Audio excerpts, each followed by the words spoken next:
In the previous episode... That giant... Luke, for fuck's sake! Welcome back, everybody. In the previous episode, Hannah flirted with Marianne, Hannah flirted with Zach, Hannah told off Luke for drinking, and now we are trying to investigate the hatch. So... I told you I watched a playthrough of someone do this before. They kind of ended it around here, and I believe they actually opened the hatch. And I think I remember what happened after that. So specifically, I'm not gonna open it. Yeah, I'm not gonna open it. Sorry. Actually, I'm a scum save. Okay, wait. Okay. So, I'm gonna open the hatch, and then I'm gonna open my save again, and then we're gonna call them out. Okay, just so that you guys can see what happens. Right? That's not gonna fuck up my game. Okay, yeah, it's not gonna mess up my game. I may not be going down, but there's no point in talking through closed doors. Or hatches in this case.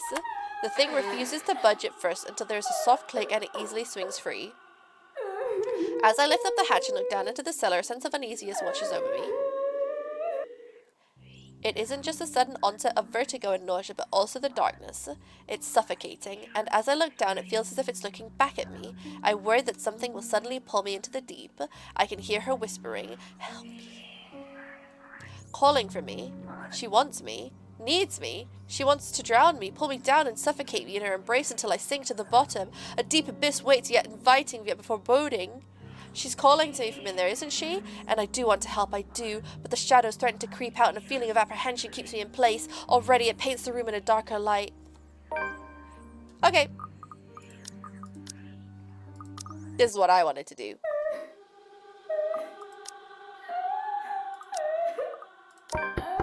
I knock 3 times.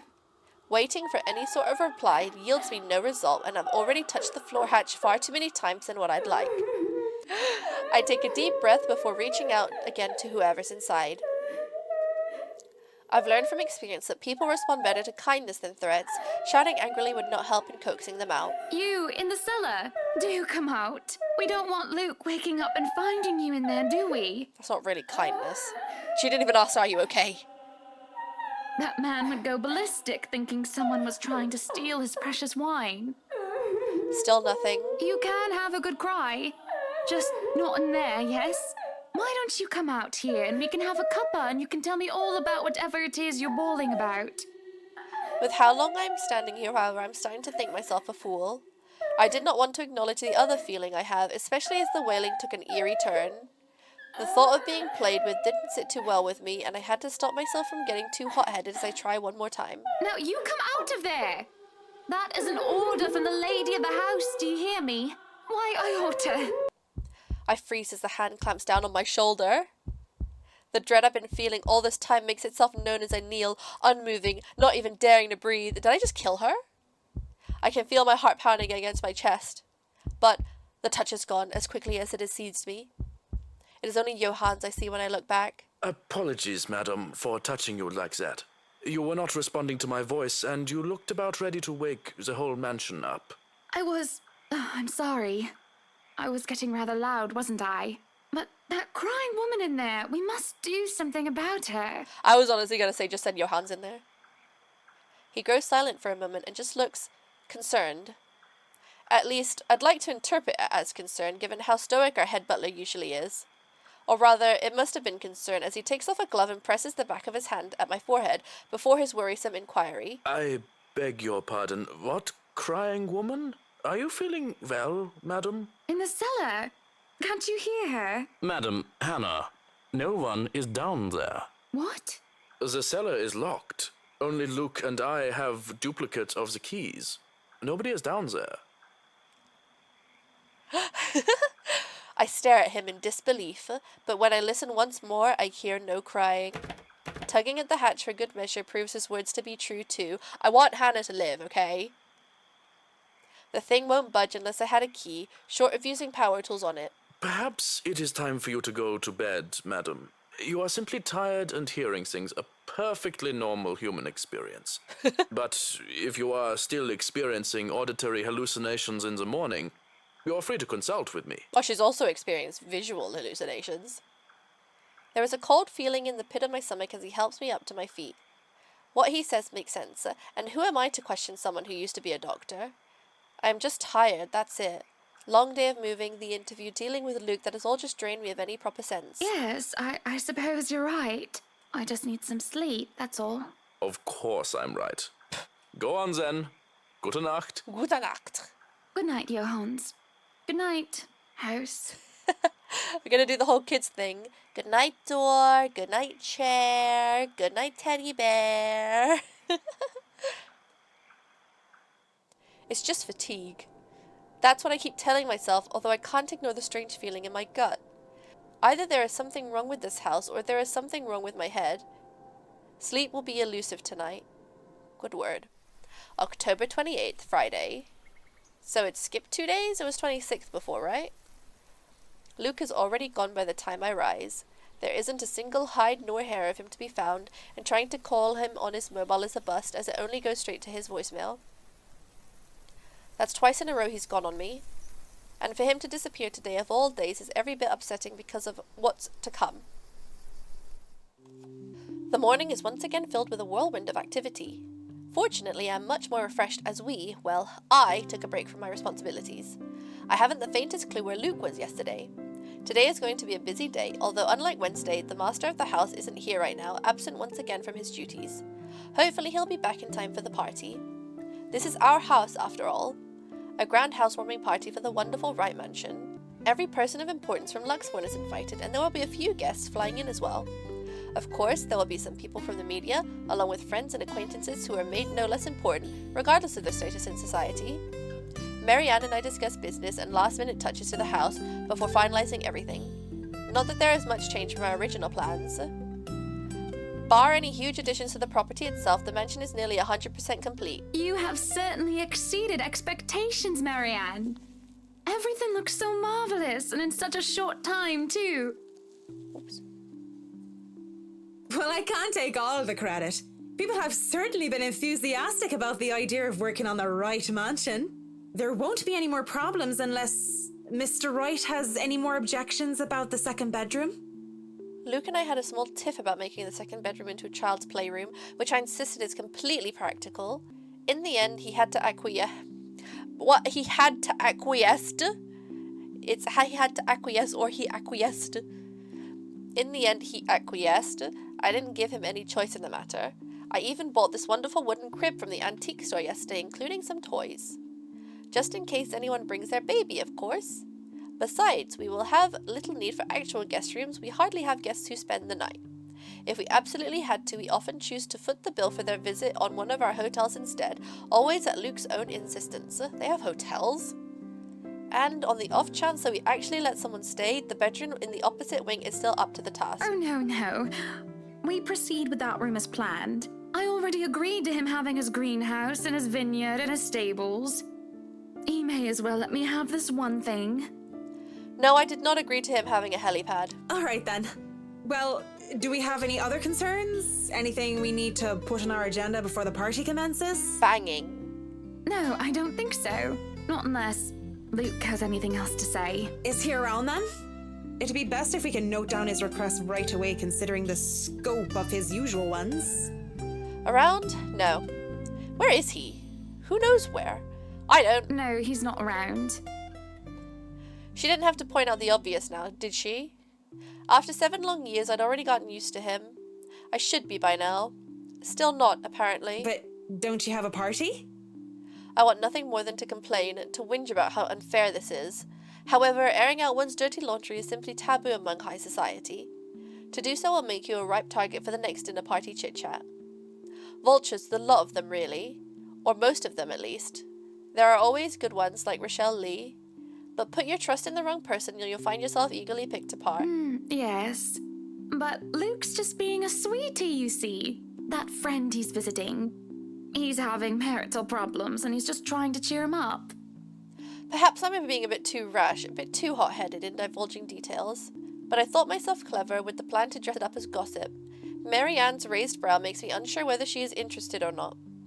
Although that does make things better if she has no interest and therefore has no hidden intent to utilize whatever I might say to her. Woo! They've been married for a long time and they've hit a... how do they say it?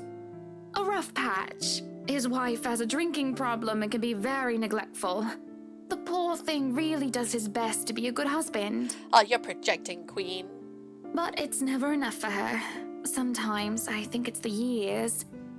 Maybe it's been so long that they've lost that romantic spark. What do you think? You were asking for my personal opinion on the matter, ma'am? Do you want me to be honest, or... Do I want her to be honest? Yeah! Be honest with me, Marianne. I don't need someone to sugarcoat it. Real talk. Ask for Marianne's honest opinion about marriage. Yeah, besties. I'm not some fragile thing that I'm just going to break down at the slightest thing. She hesitates, taking a sip of her coffee while I stare into my own cup of tea. The silence stretches on and I almost believe that she will never answer my question. I suppose that I shouldn't blame her, putting her in a tight spot like this. Her hesitation is understandable, though I loathe to admit it. She simply wants this whole thing to stay professional. But then she speaks. If I'm going to be completely honest, I need to ask. This is about you and Mr. Wright, isn't it? Wow, you're so sneaky, Hannah. It's my turn to hesitate now. I really didn't expect such a straightforward question. And to get to the heart of the matter, I suppose I'm not as clever as I'd like to think. Or is it really that bad that an outsider can see our little marital troubles? Surely we aren't that obvious, are we? Little troubles. We've put up the act of a perfect couple for years, although it hadn't always been an act. Marianne is just more keen than the average person, of course. It is a necessity to her career, and she's been working so closely with us. Yes, that's it. Suppose it is. What would you tell me? Then, I tell you it's none of my business. I tell you that I don't want to meddle. But if the troubled husband with the neglectful wife asked me for my honest opinion, I'd say that he shouldn't base his happiness and his self-worth on someone else. Yes, Queen. Someone who won't even give him the time of the day. Maybe he should try being independent for a while. Yeah. See what it's like when he isn't trying to please someone else and doing things for himself. Yes. Everyone's supposed to be their own man or woman, right? A bit of breathing room never hurt anyone. That's just my 2 pence worth, of course. My 2 cents. My 2 pence. So you're saying they should divorce? Nothing as drastic as that. If they're afraid that it might lead to just that, then maybe that is what's meant to happen in the first place. We shouldn't let our fear control our lives. But it's just a short hiatus is all. Or, couples therapy? Yeah, that's what I said. Look, I'm really not the best person to ask about relationships. So grain of salt and all that. She trails off, having said her piece, and leaves nothing but the smell of coffee and Earl Grey between us. There's a calm, despite the nature of what has just been discussed. To say that her words make me start to think is an understatement. To say that I'm not considering her advice is a lie. And to say that this might just be the calm before the storm is a possibility. Others have had shorter marriages, yes, but plenty have celebrated long and happy ones as well. My own parents celebrated their choral anniversary before they passed away. Choral anniversary is 35 years. But 7 years?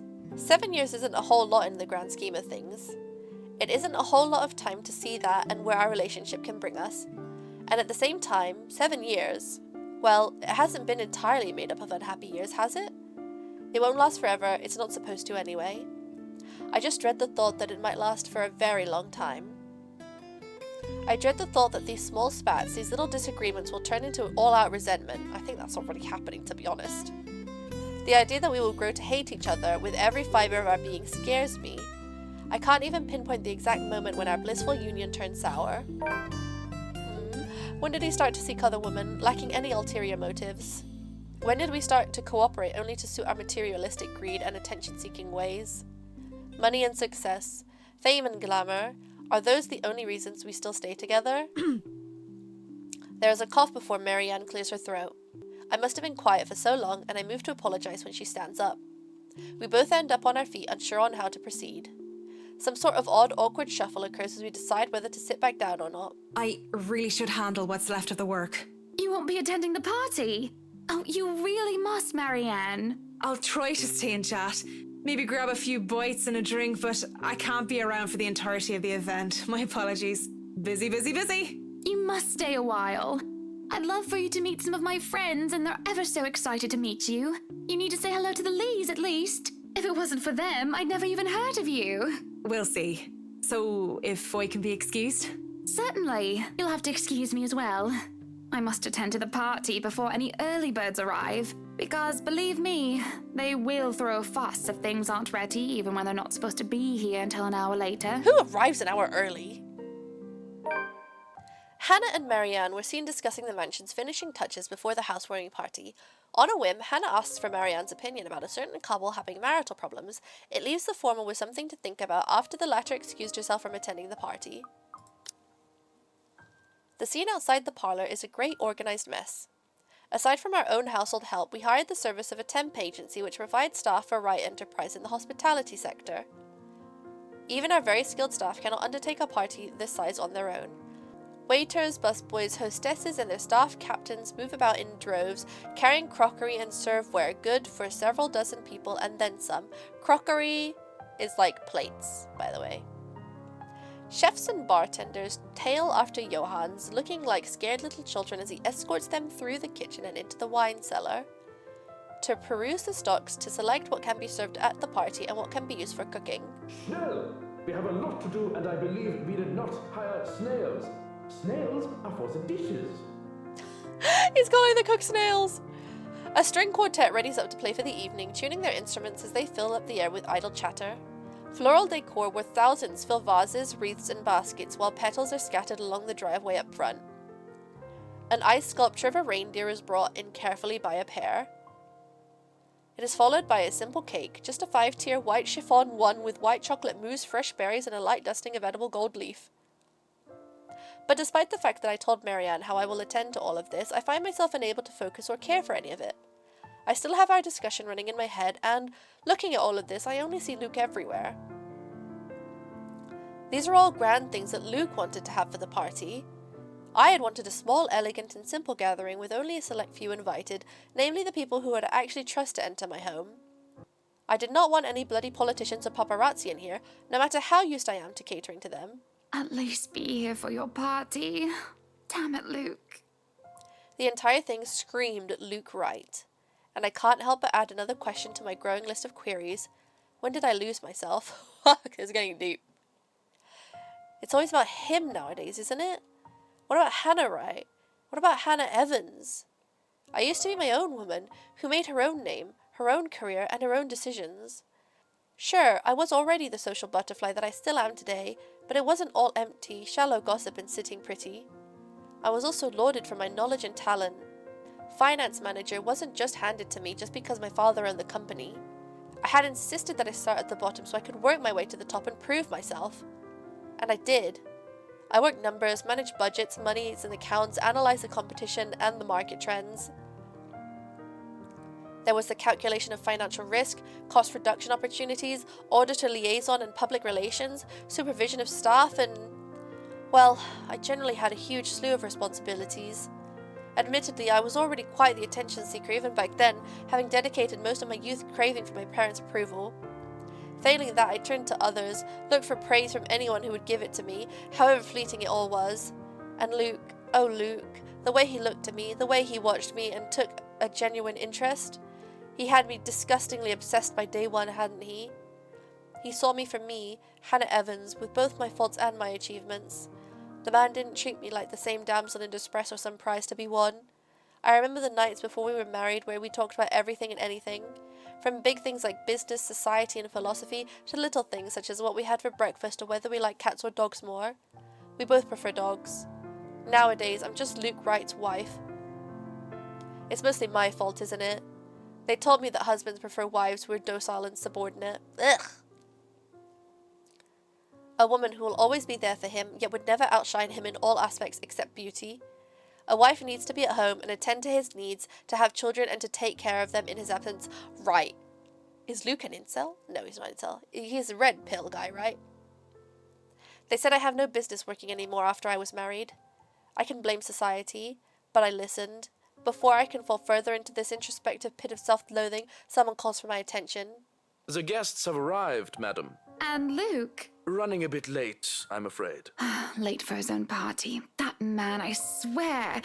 He's probably looking to make a dramatic entrance, knowing him. Open the doors, then. We mustn't tarry. That was heavy. Cars line up the driveway, peppering the front of the mansion with vehicles of every kind. Grand Tourers, supercars, even the odd high-end muscle car or two, convertibles, grand saloons, and other luxury cars can be seen being parked by valets. A handful of cabs drive off, possibly for those who thought it's too troublesome to bring their own cars. There are at least 2 different media vans as well. They're all here for what may be considered the biggest event of the year for Luxbourne. So far. Who knows what we'll plan for the winter holidays? Welcome, welcome everyone. Please make yourselves at home. Some of the guests idle, enjoying the warm, if not strange sunshine we are experiencing, before gloomy skies inevitably return. They greet acquaintances and friends with warm smiles, others less so. From where I stand, I can see the hierarchy of power, the ties that bind these individuals here, whether through convenience or necessity. However, there are also a few who are not here to further cement their current place in high society. Such as that young man with his oriental hair.